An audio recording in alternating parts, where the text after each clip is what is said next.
But theologians have taken that literally for thousands of years and have held women in bondage and thraldom and in subjection due to a misinterpretation of the Scripture. Once I had a telephone call from a woman in New York City stating that her husband had told her prior to his transition that he planned to take a large sum of money from his private safe and invest it in a foreign country for greater returns. A few days later he passed on, and when the safe deposit in the bank was opened, there was no cash.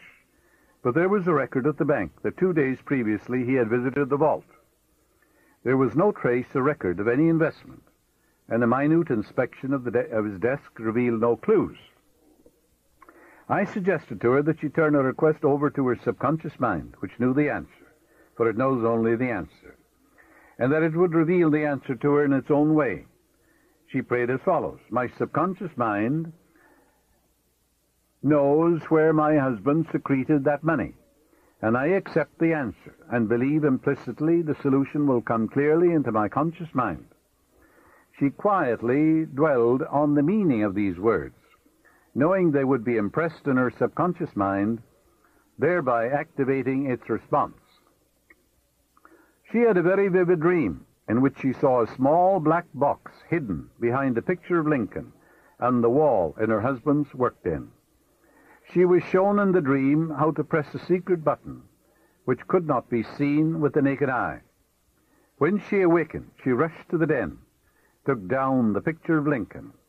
When she pressed the button, revealed in the dream, an opening appeared containing the black box, which in turn contained $50,000 in currency. She discovered the treasures of her subconscious. She discovered there was a friend within her, which knows all, sees all, has the know-how of accomplishment, because it is all-wise.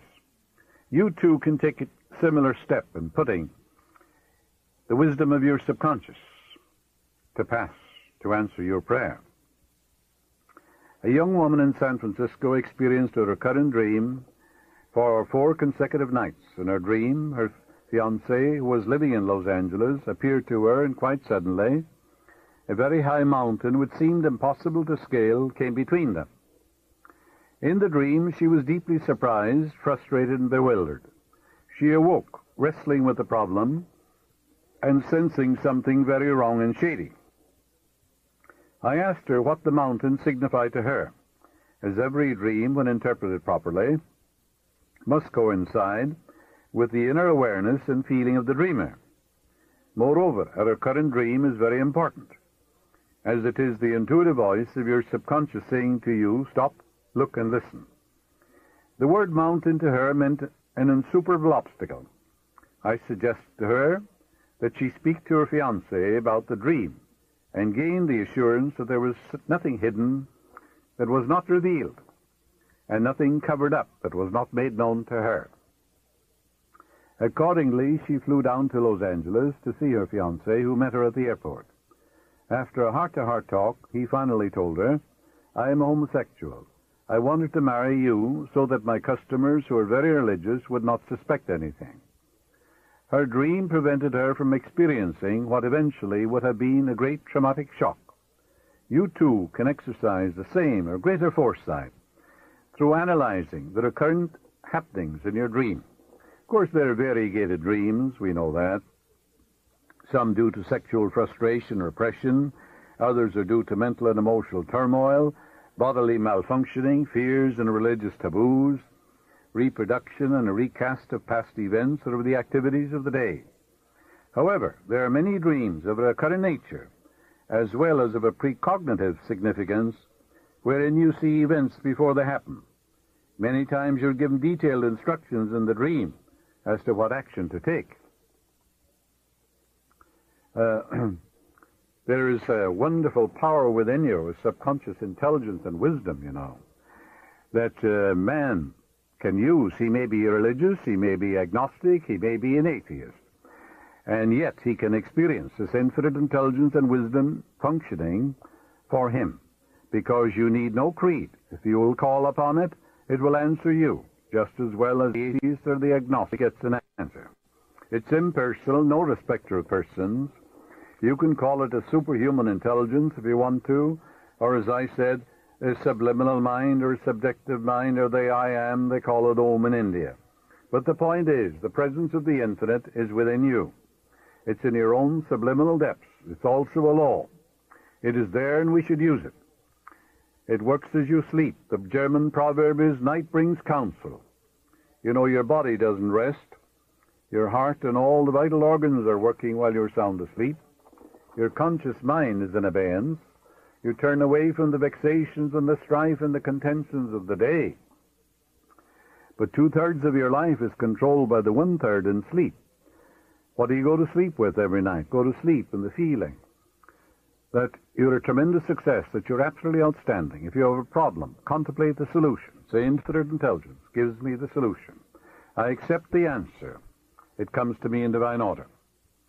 So that subjective self of you corrects the errors of the day and anchors your thought to the supreme intelligence within you. In other words, the ancient Hebrews said you participate in the wisdom and the foreknowledge of the gods when you're sound asleep, because healing currents are released when you're asleep. The Bible says, He giveth His beloved in sleep. I lay me down in peace to sleep, for Thou, Lord, maketh me dwell in safety. Arthur Rohr, a great industrialist, a business tycoon, when he has a conference, and there's a very important decision to be made, he closes his eyes, relaxes, let's go, and his associates do the same thing. They get quiet and still. What do you suppose they think about? That there's an infinite intelligence within them that knows the answer, knows what's best for the organization, knows the right decision, for there's nothing it doesn't know.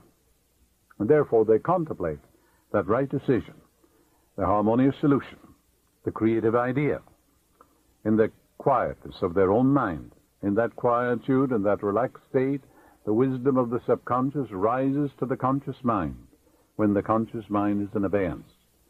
And he gets marvelous results. Then when they open their eyes, they know the decision to make. And it's always right. Because when your motivation is right, your decision will be right. If your motivation is wrong, no matter what you do will be wrong.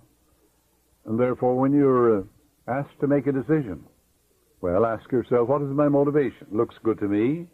And that proposition he made looks sound. I prayed about it. Infinite intelligence guides me, directs me what to do, and reveals to me the answer.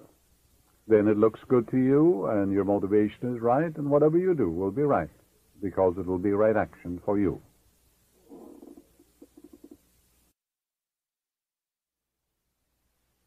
Robert Coleman, who used to be an usher here, is living now in Albuquerque, New Mexico. He's familiar with a number of medicine men down there, Indian medicine men. He told me an interesting thing about a member of the tribe who was very ill, and the local medicine men couldn't do anything for him. Couldn't do anything for her, rather, because it was a woman. And they brought in this special medicine man, and he said when the special medicine man came in, they had a pot of boiling hot water. The test of a medicine man is that he can put his hand, his arm, into this boiling water, and there'll be no inflammation, no burn of any kind, and leave it there for about 10 minutes. That's a sure sign he is disciplined and trained, has served his apprenticeship. And then after that, he said, he put some blankets on the woman, chanted some Indian songs, that is, prayers, incantations, holy songs based upon their tribal beliefs. And then he said he lay down beside the woman, went to sleep, calling on the Great Spirit. When he woke up, he said the friend has healed her. And of course meant the Great Spirit. That's what this particular tribe calls God, the Great Spirit. Now what did he mean by that? Well, he came, of course, believing, and in this passive, quiet state of mind, as he began to chant, the woman, of course, was receptive, open-minded, ready to receive, According to your faith is it done unto you, according to your belief is it done unto you. And she being open and receptive, and he full of faith and confidence in the vitality, the intelligence, and the miraculous healing power that is within him.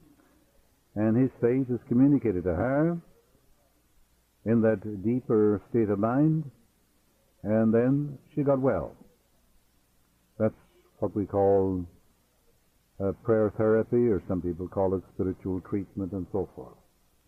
It's simply dwelling upon the infinite spirit and power that is within you. I am the Lord that healeth thee. I am the Lord thy God. I will come and heal thee. I will restore health unto thee and heal thee of thy wounds, saith the Lord. All these, of course, are biblical expressions. All healing is of the Most High. But there's only one healing presence, you see. And when you pray for a person, just like this medicine man did, you don't dwell on symptoms of the bodily condition or fever or anything.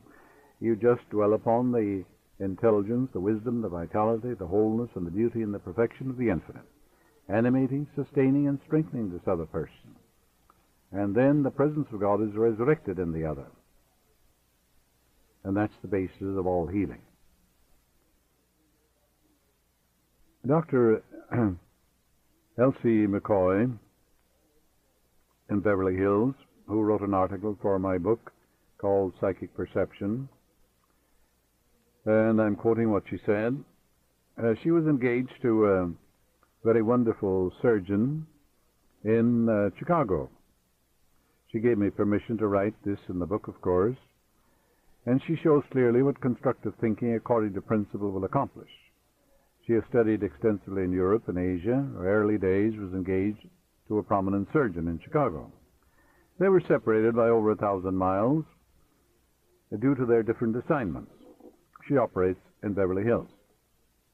Ever since she was 18 years of age, she has made it a habit, she said, to affirm during the day, only divine right action takes place in my life. And whatever I need to know is revealed to me instantly by the infinite intelligence within me. Her gradual reiteration of these truths caused them to reach the subconscious mind, which responded accordingly.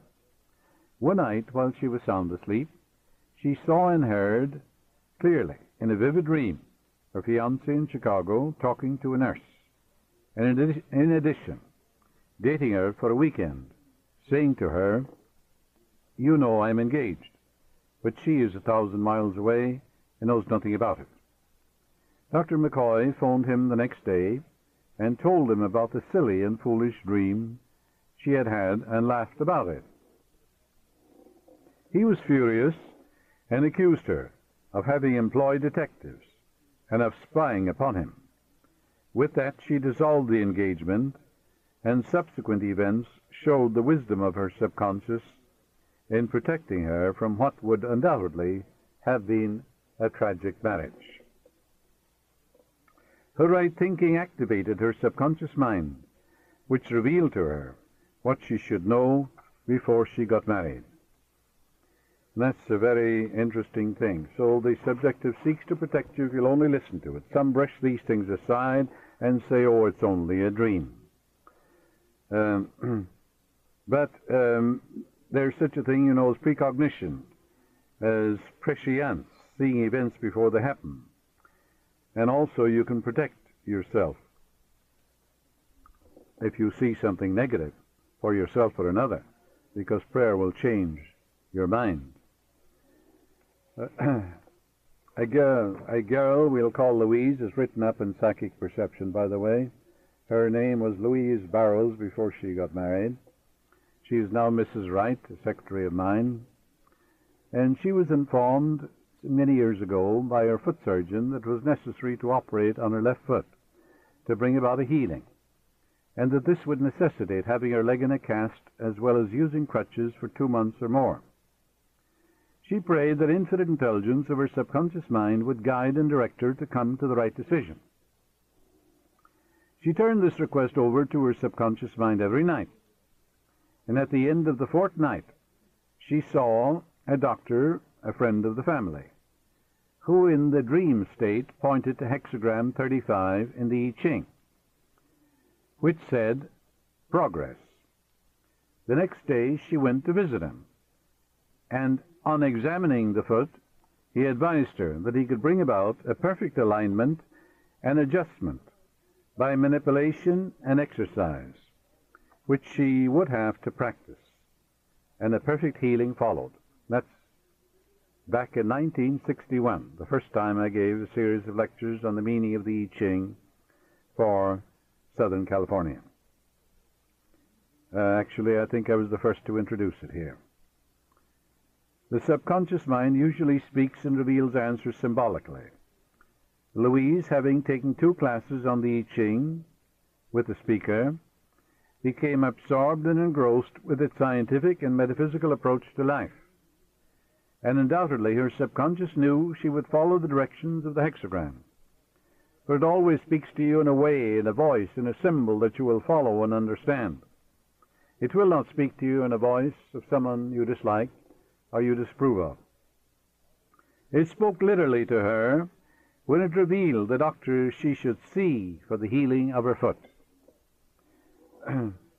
So the Lord makes him, so the Lord is the lordly power within you. There's only one power anyhow. Makes himself known in a vision and will speak to man in a dream. That's what your Bible says, because it also says, in a dream and a vision of the night, when deep sleep falleth upon man, slumberings upon the bed, he openeth the ears of man, feeleth their instructions.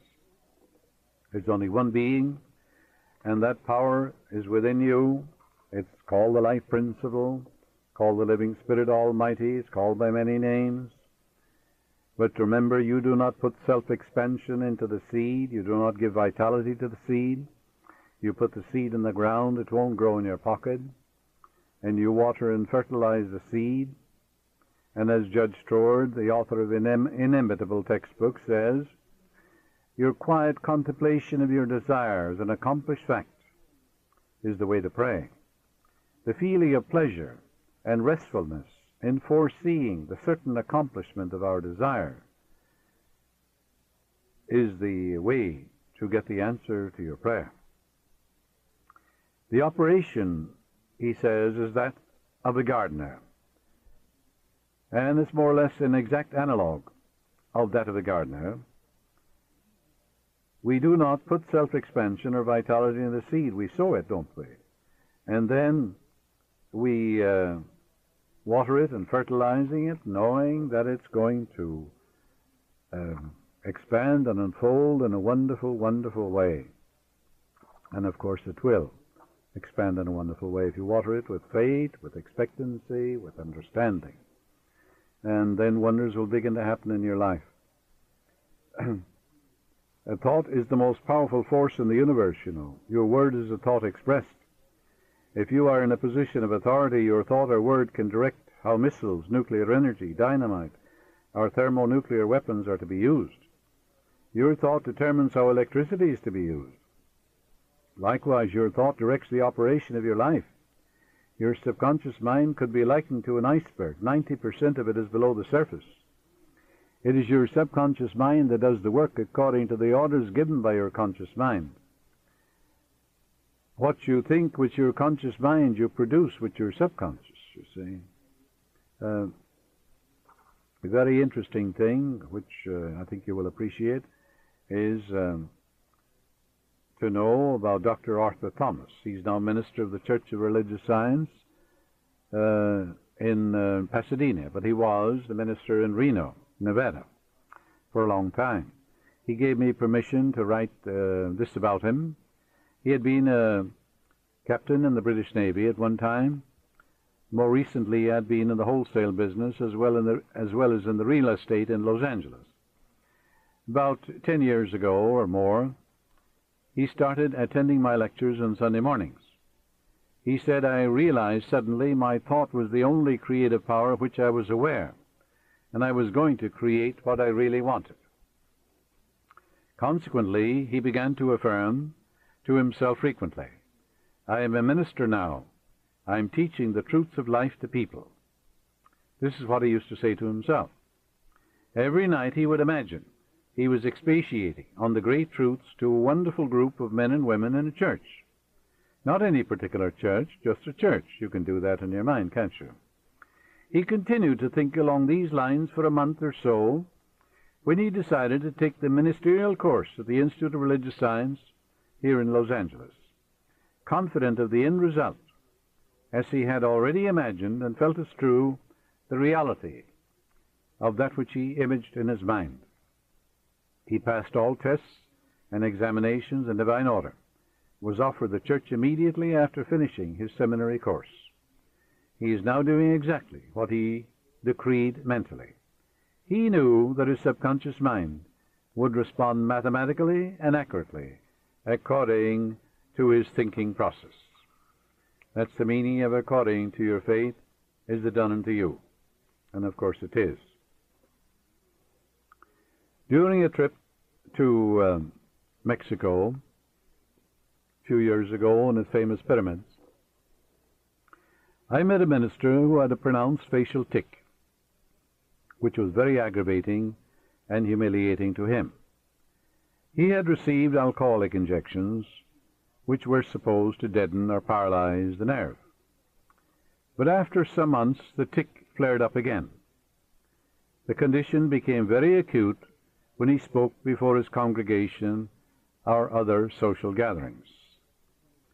He had reached the point where he was actually contemplating resigning because of the comments of the people and his own sense of embarrassment. You know, the tic was in the right eye, and you think, well, this particular aggravating condition would go on while he was talking. Well, as he said to me, you know, a lot of people think I'm dating someone or I'm flirting with them, he said. After a prolonged discussion, I remarked that I had a deep inner feeling that he had a pronounced sense of hurt, plus a guilt complex, which he was unwilling to face subjectively and objectively. This tic condition was affecting his right eye, which could possibly symbolize something he did not want to look at in his home or office. There was some reason why his subconscious mind was selecting his face and his right eye as a scapegoat. This situation needed his psychic perception to recognize how to deal with it. He admitted freely that he no longer believed in what he was teaching, which gave him a guilt complex. Moreover, he was afraid to resign because he felt he could not make a living outside the ministry. He deeply resented members of his board who criticized whenever he deviated from the orthodox standard of teaching. All this nervous pressure was converted by his subconscious mind into a tic. The affliction compensated him in a morbid way for his failure to be honest and forthright and admit to his congregation that he no longer believed according to the directives and dogma of the church. He freely admitted this to me, and I suggested to him, in turn, that on the following Sunday, when he returned from his vacation, he should speak freely from the platform and tell his congregation that he was resigning, since he no longer believed what he was preaching. He understood that to teach one thing and to believe another created a powerful negative conflict in the mind, resulting in mental and physical disorder. He spoke from the depths of his heart to his congregation, then resigned. In a letter to me, he said, "I felt a tremendous relief, and a great sense of peace came over me. My constant affirmation was..." A few years ago, where I wrote a book, I had a most interesting conversation with an old friend whom I had known previously in India. I shall call him Harry. He practiced clairvoyance, astral excursions for many years. His daughter was studying in Honolulu, had been very ill, actually at the point of death. A cable was sent to him in Calcutta, and the moment he received it, he adopted a yoga posture, closing his eyes, got into a passive, quiet, receptive state of mind. He visualized his fourth-dimensional or astral body emerging through his head, with all his faculties, and he decreed firmly, knowingly, and with deep conviction, "I want to appear instantly to my daughter and minister to her." I might interject here that, of course, astral traveling, fourth-dimensional traveling, has gone on since the dawn of time. In other words, man can live outside his body. Modern science knows that today. The average man is living in the Dark Ages. He doesn't even know what's going on.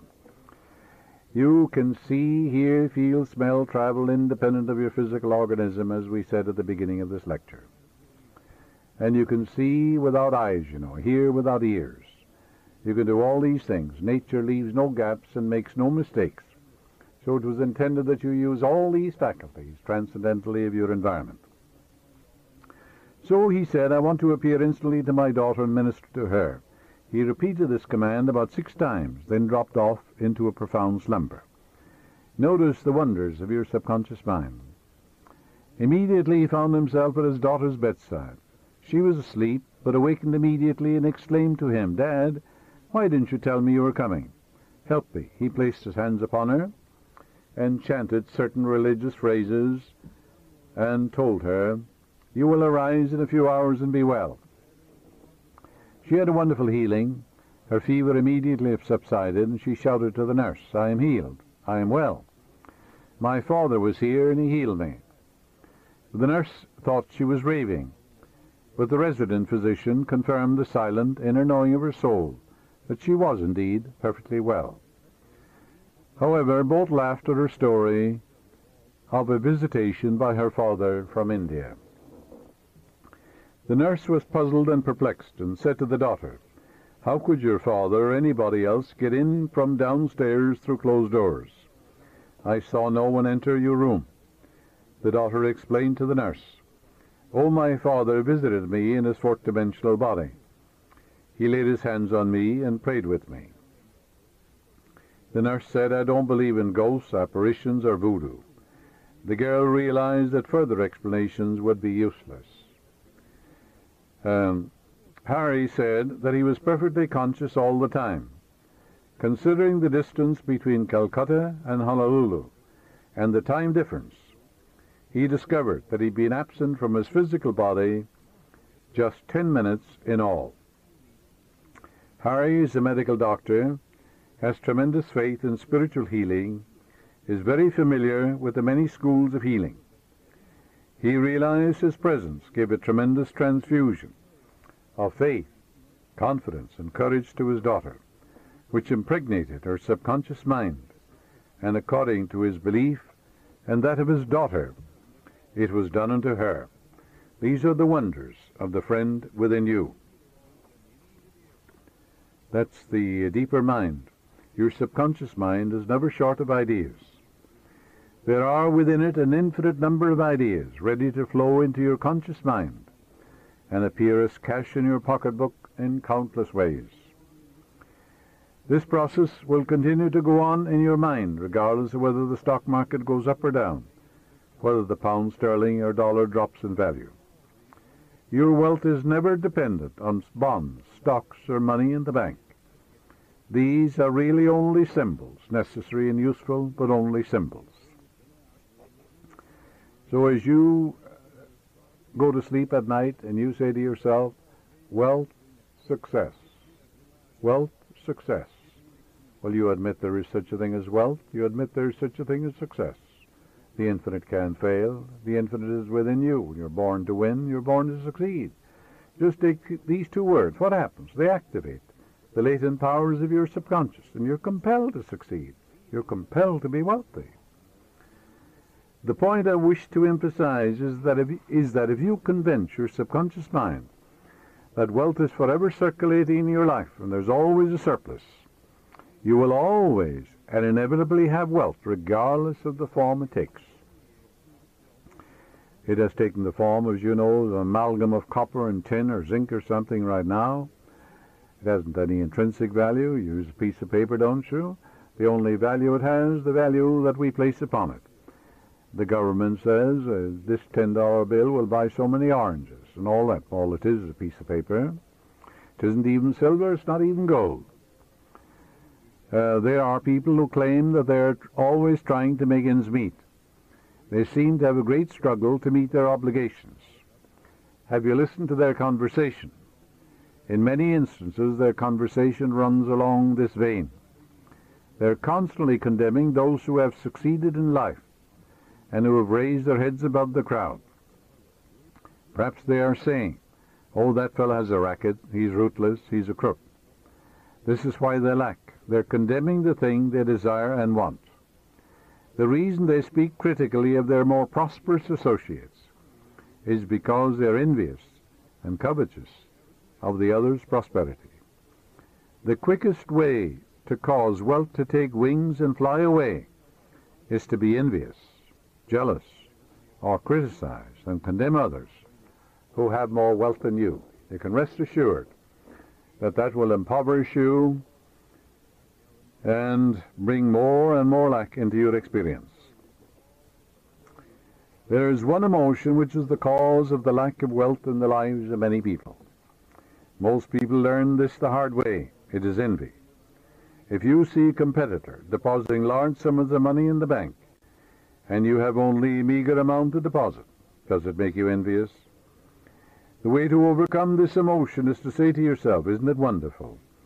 I rejoice in that man's prosperity. I wish for him greater and greater wealth." And you're selfish when you do that, because what you're wishing for him, you're creating in your own mind, body, and experience.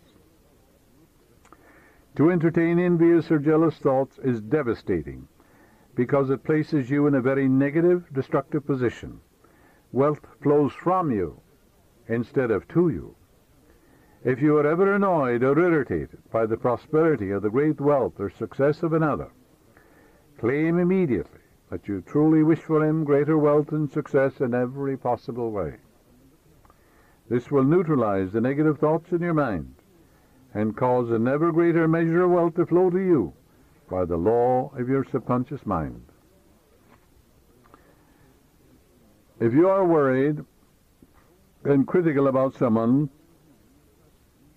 whom you claim is making money dishonestly, cease worrying about him. You know such a person is using the law of mind negatively. The law of mind takes care of him. Your Bible tells you, "Fret not about evildoers and the workers of iniquity," in your 37th Psalm. So read the 37th Psalm. It's a great eye-opener, you know. Be careful not to criticize a man for the reasons that we just said.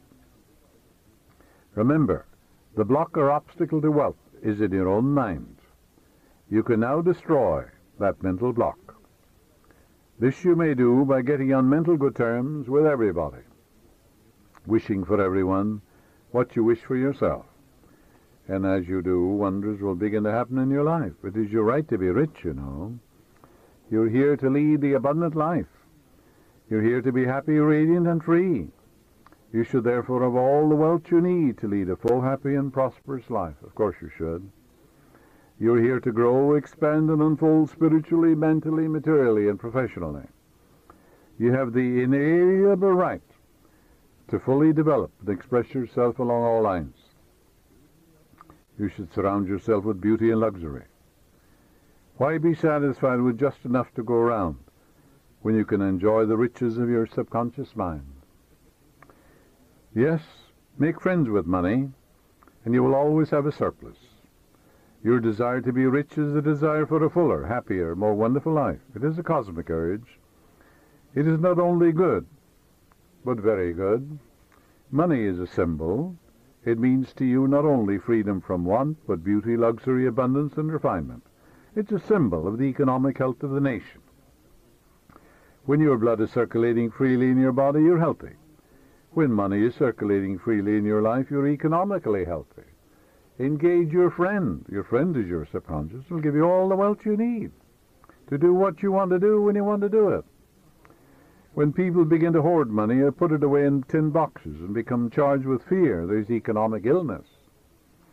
Money has taken many forms as a medium of exchange through the centuries: salt, beads, trinkets of various kinds. In the early times, a man's wealth was determined by the number of sheep and oxen he had. Now we use currency and other negotiable instruments, as it is much more convenient to write a check than carry some sheep and cattle around with us to pay our bills. Now, as you go to sleep at night, and every night you go to sleep, Practice a very simple technique. Repeat the word, wealth. Words, rather. Wealth, success. Wealth, success. You admit there's such a thing as wealth. Walk down the street. Go out into the country. Can you count the stars or the sands on the seashore? And you're born to win, to succeed. The infinite can't fail. The infinite is within you. So wealth, success. Use these words quietly, easily, and feelingly. Do it over and over again as a lullaby. Yes, you will be amazed at the result. Wealth will flow to you in avalanches of abundance. This is an example of the magic power of your subconscious.